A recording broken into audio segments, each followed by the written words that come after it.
सुप्रभात साथियों। आशा करता हूँ सभी का स्वास्थ्य ठीक होगा, सभी धन धान्य से परिपूर्ण होंगे। मेरे प्रिय साथियों, आज मैं दृष्टिकोण के बारे में, जीवन के प्रति जो हमारा दृष्टिकोण है, जो हमारा नजरिया, उसके बारे में विशेष रूप से चर्चा करूंगा। सबसे पहले मैं घर के वातावरण के बारे में चर्चा करूंगा। आज की सापादापी में, दौड़ धूप में, हमने अपने आप को इतना व्यस्त बना लिया है कि अपने नौनिहालों के लिए हमारे पास समय ही कहाँ बचा है। हमारे बच्चे घंटों इंतजार करते हैं कि हमारे पेरेंट्स आएंगे, हमारे साथ कुछ वक्त बिताएंगे, लेकिन बिताने के नाम पर हम उनको मोबाइल थमा देते हैं कि तुम गेम खेलते रहो, मैं थक गया हूं, मैं थक गई हूं, मैंने इतना काम किया। उनको आपके काम से कुछ भी लेना देना नहीं है, आपके रुपए पैसे से उनको कोई मतलब नहीं है। उनको मतलब आपके प्यार से है, आपके प्रेम से है। अगर थोड़ी देर आप उनके साथ बैठो, चर्चा करो तो उनको अच्छा लगेगा। आज आप उनको इग्नोर कर रहे हो, कल वो आपको इग्नोर करेंगे। वक्त लौटता जरूर है साथियों। मेरी आप सभी से हाथ जोड़कर प्रार्थना है कि जो लड्डू गोपाल, जो ये मूर्तियां आपने अपनी टोकरियों में सजा रखी हैं, जितना प्रेम आप उस लड्डू गोपाल से कर रहे हैं, कोशिश कीजिए वहीं प्रेम आप अपने बच्चों को देने की कोशिश कीजिए। वहीं आपके सच्चे लड्डू गोपाल हैं साथियों। मैं किसी धर्म पर चोट नहीं कर रहा हूं, मैं श्री कृष्ण भगवान के अस्तित्व पर चोट नहीं कर रहा हूं। वो तो युगों युगांतर से हमारे बीच में, हमारे अंदर हैं। लेकिन जो असली लड्डू गोपाल है वो आपके बच्चे हैं। उस नौनियाल को टाइम दीजिए, अपने पोता पोती को टाइम दीजिए। मेरे प्रिय साथियों, जिस प्रकार अगर मुट्ठी में आप रेत ले लेते हो, जिस तरीके से वो फिसल कर आपकी मुट्ठी से बाहर आ जाता है, ये समय रूपी रेत ऐसे ही आपके सामने से निकल जाएगा। सिवाय पछतावे के आपके पास कुछ भी नहीं बचेगा। कब आपके बच्चे बड़े हो जाएंगे, कब आपसे दूर हो जाएंगे, आपको पता भी नहीं लगेगा। समय पर लगाकर उड़ रहा है साथियों, उसको कोई काबू नहीं कर सकता। ये तो मेरा बच्चों के प्रति अति प्रेम कहिए, अति मोह कहिए। मैं ये चाहता हूं कि हर एक परिवार में सुख और शांति बनी रहे। एक दूसरे को समझने की कोशिश कीजिए साथियों। जीवन इतना बड़ा नहीं है जितना बड़ा आप सोच रहे हो। जीवन को हमने बड़ा बना रखा है। सुख के दिन तो वैसे ही अच्छे गुजर जाते हैं, दुख के दिन थोड़ा सा टाइम लगाते हैं, लेकिन समय निकल ही जाता है साथियों। कृपा करके अपने नौनिहालों को टाइम दीजिए, जितना समय उसके अपने बच्चों को दीजिए। उनके साथ बैठिए, उनसे चर्चा कीजिए, महान पुरुषों की चर्चा कीजिए। शिवाजी महाराज को बनाने वाली माता जीजाबाई थी। शिवाजी महाराज भी हमारी तरह ये काम इंसान थे, लेकिन आज युगों युगांतर तक शिवाजी महाराज का नाम अमर रहेगा। माता जो चाहे वो कर सकती है, जो चाहे अपने बच्चों को बना सकती है।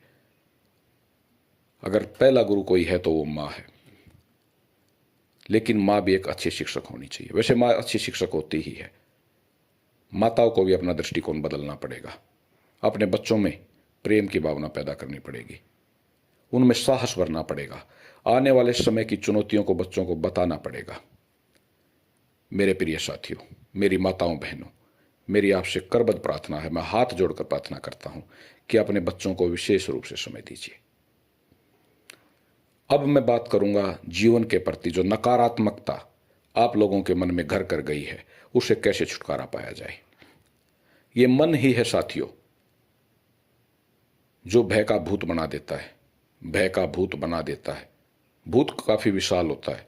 बच्चों को डराते हैं, कहानियों में भूत आ जाएगा, सो जाओ, फलाना आ जाएगा, सो जाओ। मेरे प्रिय साथियों, जिस दिन आपने मन को काबू कर लिया, सारा संसार आपका है, सारे संसार पर आप आसीन हो गए। इस मन रूपी जाल को समझने की कोशिश कीजिए साथियों। जो चीज चाहिए वो सब आपके अंदर है, सिर्फ कमी है तो अपना दृष्टिकोण बदलने की। कभी भी अपने आप को हतोत्साहित महसूस मत कीजिए। जीवन में सफलता सफलता ये पल आते जाते रहते हैं। जीवन सुख और दुख की छाया है।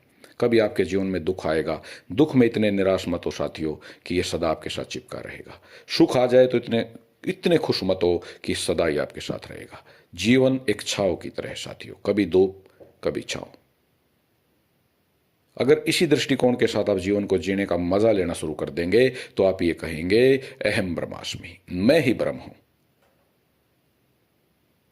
ये तो बहुत गहरी बात हो गई कि मैं ही ब्रह्म हूँ। ब्रह्म कोई छोटी चीज़ तो नहीं थे साथियों कि आपने जीवन का दृष्टिकोण बदला और आपने कह दिया मैं ही ब्रह्म हूँ। ब्रह्म कहीं बाहर नहीं है, ब्रह्म आपके अंदर है। सारा रुपया पैसा धन दौलत सब आपके अंदर है, सब आपके अवचेतन मन में, सब आपके अवचेतन मन में समाई हुई है। आप सोने की लंका बना सकते हैं, आप रेत के महल बना सकते हैं, विचार आपके होंगे साथियों। अवचेतन मन को रोज ये बताना शुरू कीजिए कि हे ईश्वर, आपने सब कुछ दिया, मैं सुखी हूं, मैं धन दाने से परिपूर्ण हूं। आप उसका धन्यवाद देना शुरू कीजिए, ब्रह्मांड आपको लौटाना शुरू कर देगा।